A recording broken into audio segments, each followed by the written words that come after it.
Now for Focus, and today we're turning our eye to Atlanta in the United States, a city, of course, that symbolises the civil rights struggle in America and, of course, is now home to a new movement called WeBuyBlack.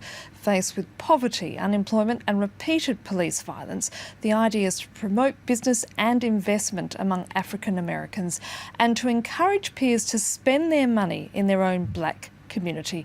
Our team on the ground sent us this report. Babe, sideways, but make sure you get the window. The man in the middle says if you're black and American, you should keep your money in the African American community. The rapper and political activist Killer Mike is determined to penalize a system he believes is racist. Economic sanctions are his weapons of choice against injustice and police brutality. If you learn how to play the economic game, you can use that as effectively as any other tool of war, right? Black people have $1 trillion spending money, and we spend it in an unfocused way, so our dollar and we are not respected. So amidst all this turbulence in America right now, my solution for how to improve our communities is to start to economically insulate ourselves from oppression by banking black, buying black, being black, and letting everything else take care of itself. Thousands of people have taken that bit of advice literally. Among them is Sharif Abdul Malik. The way I feel about it is that America trained black people to be the psychological child. He is on his way to the bank to withdraw money from a large financial institution. He explains his thinking to the teller at the bank. I'm leaving Bank of America for a black-owned bank. Can I see your debit card? Did you swipe as well? You gave it back to me? Oh, no. Within minutes, he withdraws almost all of his savings. The sum amounts to tens of thousands of dollars. They will now head to another bank, one that is owned and run by African Americans. Sharif wants to convince 1 million other black Americans to do the same, and the amounts of money in play are quite substantial.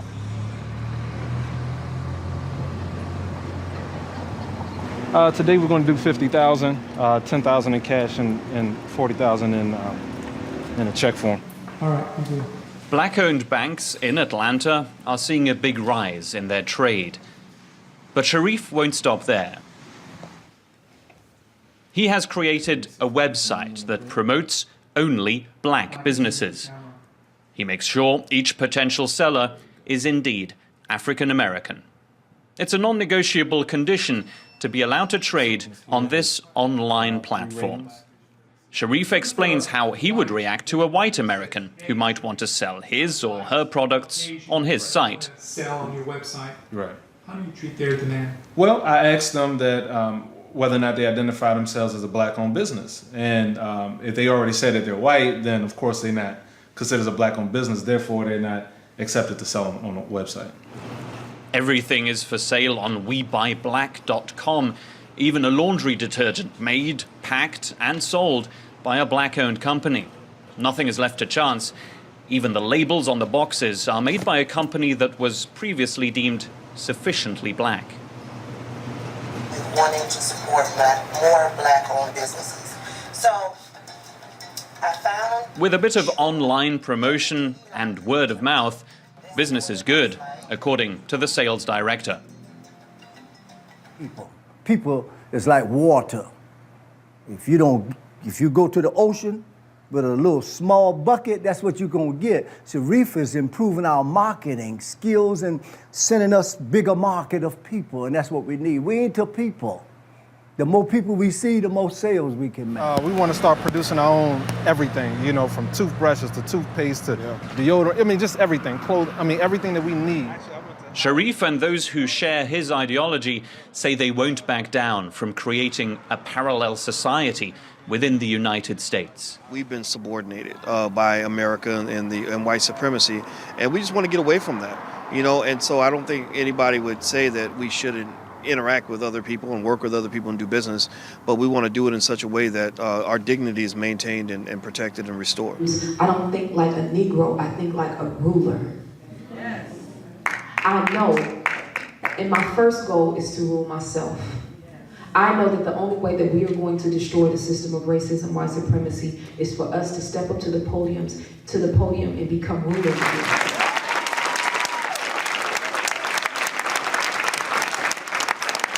In Atlanta, the movement has gained quite a bit of momentum, but there are challenges as well.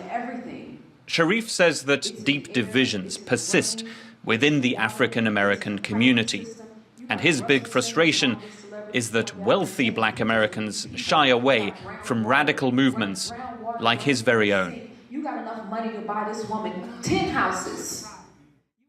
Now, for more on the story, I'm joined here by Rahaya Diallo, a journalist and author who's written and reported on race relations in the States. Thanks for coming in. Thank you. The calls for Buy Black and Bank Black come at a time where the amount of money that African Americans are spending is growing faster than, say, that of non-whites, such as the Hispanic community. They're also more digitally engaged than other communities.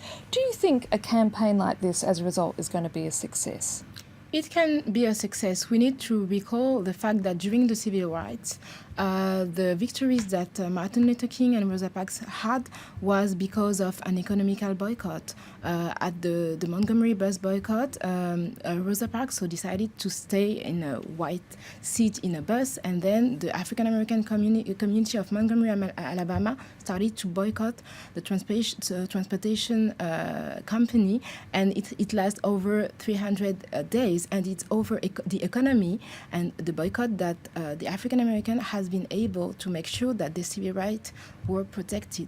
So I think that today, at the same time, trying to work with African American owned companies and to boycott companies that feed a system that oppress Black people in the U.S. is a way to raise their voice and to make sure that they take benefit from the money that they are spending and that is feeding the general American economy. But there is a danger, isn't there, that Black-owned businesses will not want to be pigeonholed, where they're just going to have to serve the African American community as opposed to the general population at large. Sure. The thing is that I think that it's not a project to get separated from the rest of the society.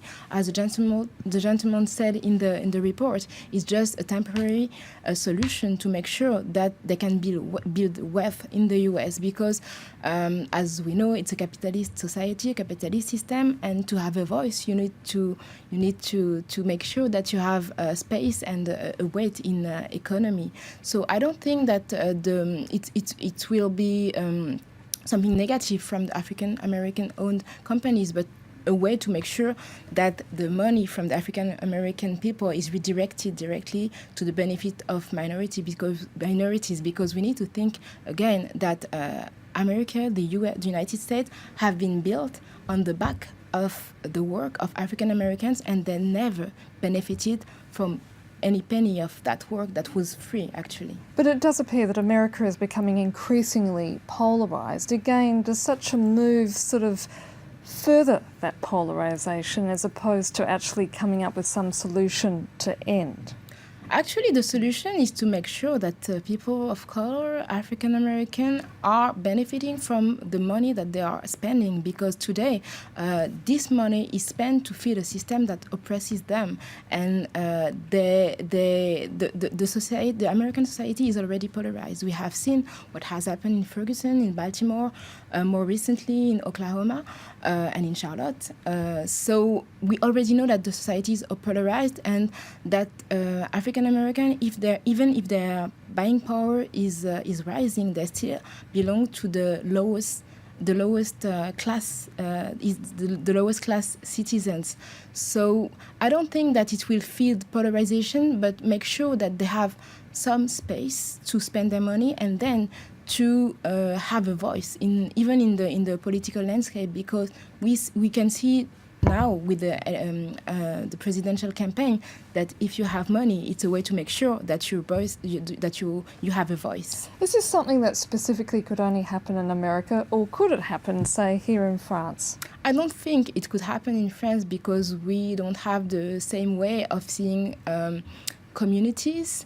But at the same time, it's interesting because it comes at a time when some organizations, some French organizations, are thinking about having non-white organizations only to make sure that they have safe space to think about the condition of non-white people. So it has been very controversial in France, but at the same time, it's a need for people of color in France to have some safe space to think about where they are in France and how they can act to make sure that they have a better condition in France. Rokhaya Diallo, we're going to have to leave it there. Thank you so much for coming in.